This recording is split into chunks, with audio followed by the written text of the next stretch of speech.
This press conference by the Yoruba Liberation Command,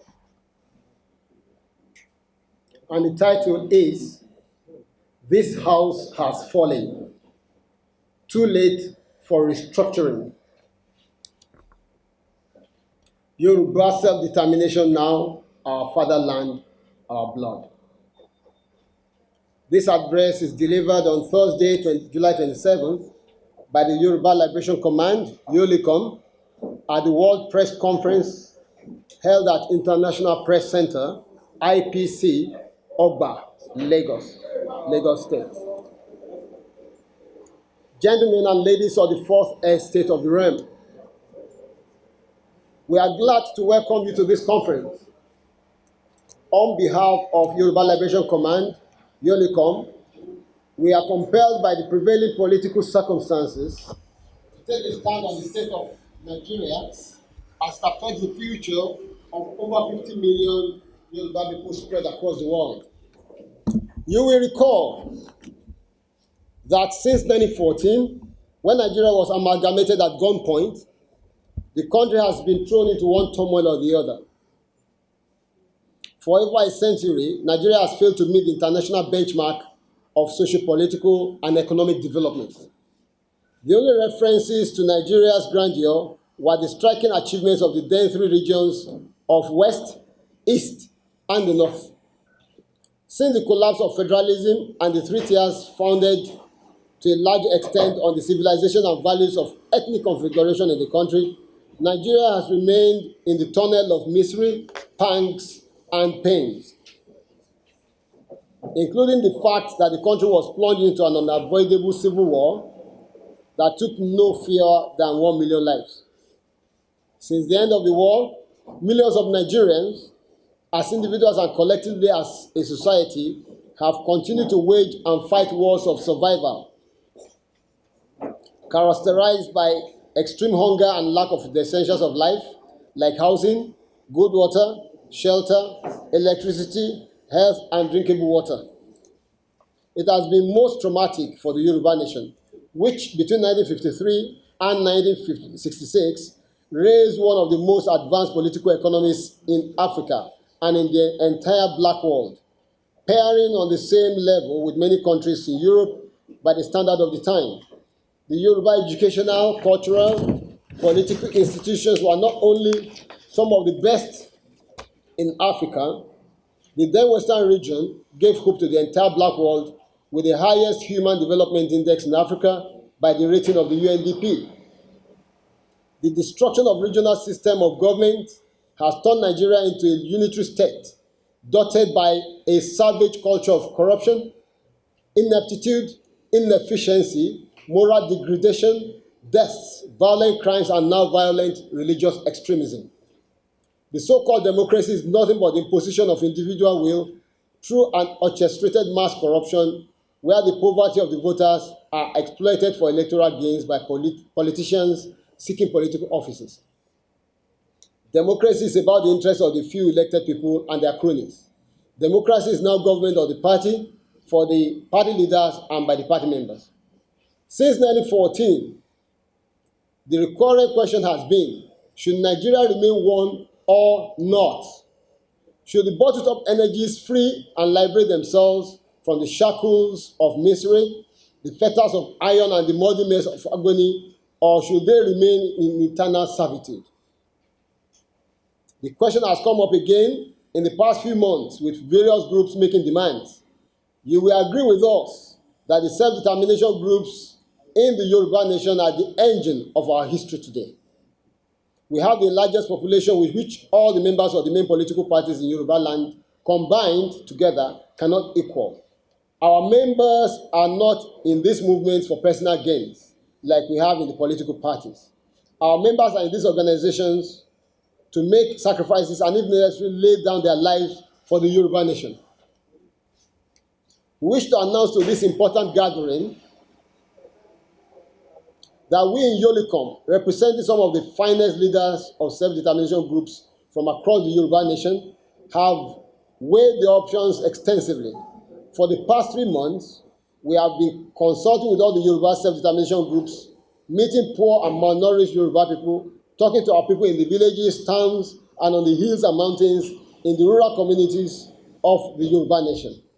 In the light of the foregoing, and in response to the occurrences of Nigeria of the past few months, including but not limited to the releases, utterances, and comments of certain groups representing the Igbo nation in Nigeria, IPOB, meaning the indigenous people of Biafra, Movement for the Actualization of the Sovereign State of Biafra, MASOB, among others, to the effect that they desire to leave Nigeria and cease to be called Nigerians. And certain groups representing the Arewa, people of northern Nigeria, to the effect that the Igbo people should vacate the territory of northern Nigeria before October 1st, 2017. That we support the aspirations of the Igbo nation irrespective of the unfortunate hate speeches, infantile, savage utterances of a certain Nnamdi Kanu, who appears to have singled out the Yoruba nation for ridicule and revulsion. We take solace in the fact that we work with many better exposed, principled, and conscientious Igbo leaders who have a richer sense of history and understand better the complex nature of nation building, and who also realize the importance of alliances, networking in statesmanship, and international friendship and solidarity. We look forward to a viable and mutual relationship with the future Igbo nation based on cordial respect within the framework of international best practices. We observe the panic measures of the government, which has been to attack proponents of self-determination and even exterminate them. We also note the setting up of a committee to handle the issue of restructuring, as led by the governor of Kaduna State, Malam El-Rufai. Our declarations. The Yoruba Liberation Command, YOLICOM, the core of the authentic representatives and defenders of the values, rights, and demands of the Yoruba indigenous people, rejects the deceitful and self-serving tactics of the Nigerian political leadership and extension of the Fulani oligarchy. We now make the following declaration.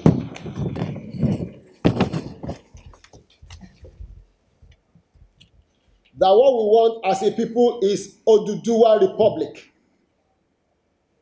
We have no apology for this. That the Yoruba people wish to see an end to the over 100 years of bitter acrimony, ethnic rivalry, savage killings, blackmail of the Yoruba nation by some recalcitrant ethnic groups, herdsmen killings, for which forced millions of our people to stop going to farms, and the excruciating burden of coming from a country with the stigma of terrorism. That our people have endured for a century the misery of Nigeria, had destruction of our values, and the inestimable cultural genocide inflicted on our heritage by the rude Nigerian country. It is time for the Yoruba nation to exit from this axis of evil. That we totally reject the idea of restructuring as proposed by the Nigerian state and the political elites. It's an attempt to restructure Nigeria on their own terms and not on the terms of the people. Nigeria will never be genuinely restructured by the present crop of political leaders who are themselves beneficiaries of the same skewed system. That even if the country will be restructured, it will still pass through the National Assembly, which was created during the era of military rule of the Fulani, to ensure an upper hand for the Fulani North. The National Assembly is an organ of the Fulani and their agents, so also is the Nigerian military, which has continuously been used to repress, intimidate, and humiliate Nigerians. Nigeria has become a burden on Yoruba people.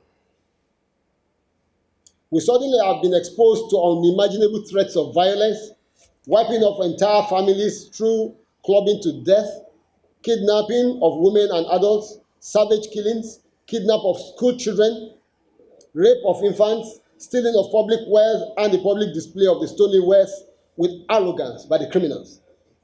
The complete annihilation and confrontation of the poor people by the Nigerian state and many other ills that were hitherto strange to our long-lasting ancient civilization and values. By these policies and material relations, the Nigerian state with our ruinous gene is breeding a disastrous crop of younger generation of people in Yoruba land. This is unacceptable to us. that any referendum at this time will swing on the side of the corrupt and irresponsible political class who continue to use ill-gotten public wealth to bribe, influence, manipulate elections and all institutions of politics and the economy. Democracy itself has become an element for all forms of crooks and criminals to seek legitimacy to continue to rape the people and steal their resources in the most brazen, inhuman, primitive, and callous manner. A developed country can never emerge out of the carriage of elections for form and content of Nigerian version of representative government. That we hereby and here display the proposed flag of the Yoruba nation as a symbol of mobilization of our long-suffering people out of the huge slum and prison called Nigeria, a country built and sustained by corruption, bloodshedding, malicious damages, and total contempt for humanity. That the entire proposed Yoruba nation lies almost completely within the trough encompassed by the River Niger to the north and east, River Volta to the west, and the long stretch of the Atlantic Ocean to the south. This geographic space more or less roughly describes the totality of the area occupied by Yoruba people over the extent of our known history. This includes stretches of land from the west at the borders of Togo, through Benin Republic to the delta end of Warri in the creeks of the Niger Delta, between longitudes 2 degrees 30 minutes east and 6 degrees 30 minutes east. The upward sweep commences from the Atlantic Ocean coastline up to the immediate westerly bend of the Niger River, below the confluence, between latitude 6 degrees north and 9 degrees north. That we assert our right to self-determination as espoused in Article 3 of the United Nations Declaration on the Rights of Indigenous Peoples, which recognizes indigenous peoples' right to self-determination, which includes the right to freely determine their political status and freely pursue their economic, social, and cultural development. Article 4 affirms indigenous peoples' rights to autonomy or self-government in matters relating to their internal and local affairs. And Article 5 protects their right to maintain and strengthen their distinct political, legal, economic, social, and cultural institutions. Article 26 states that indigenous peoples have the right to the lands, territories, and resources which they have traditionally owned, occupied, or otherwise used or acquired, and direct states to give legal recognition to these territories. We in YOLICOM totally agree with the desire and demand of the Igbo to vacate Nigeria. It is within their inalienable rights to so demand. We shall do all within our powers to assist and encourage the Igbo to achieve this. In the same vein, we agree that the Arewa groups are within their rights to demand that all Igbo should vacate their territories within the time frame given. As the deadline approaches, we see the threat being actualized. We also see the quit notice as also directed against the Yoruba people. There are about 6.5 million Yoruba in the 17 northern states, minus Kwara and Kogi states. We only urge the international community to recognize that this expulsion order, however, has automatically grouped every other southerner or non-Muslim northerner together in the order, because there is no verifiable way to differentiate between the Igbo and the Yoruba, between the Igbo and the Bibio, Efik, Urobo, Ishekiri, Ijo, the northern Yoruba of Kwara and Kogi. The Igbo do not carry a mark on their heads, identify them as such. Therefore, this is an expulsion order to all southerners and people of the Middle Belt by the core north of Northwest and Northeast. By this order, the North has automatically asked its people resident in the South to vacate the south of Nigeria. To vacate the south of Nigeria and go back home to the North. Southerners, and especially Yoruba people resident in any part of the North, are advised and encouraged to come back home to Yoruba land, where they are guaranteed 100% protection of their lives, limbs, and properties. It is important you do not fall victim to the wholesale slaughters, massacres, and all the horrendously horrible things the Hausa Fulani are known for. If we are to judge by past experiences, in the confines of Yoruba land, they dare not try any of these crimes because they know we have the antidote to their madness. We hereby repudiate, repeal, and destroy the amalgamation promulgation of 1914, bringing the peoples of Nigeria together by fiat, and the time has come for this. We hereby assert the right of the Yoruba people to self-determination. This desire will be pursued using all local and international instruments until the sovereign nation of Oduduwa Republic is realized within the shortest possible time.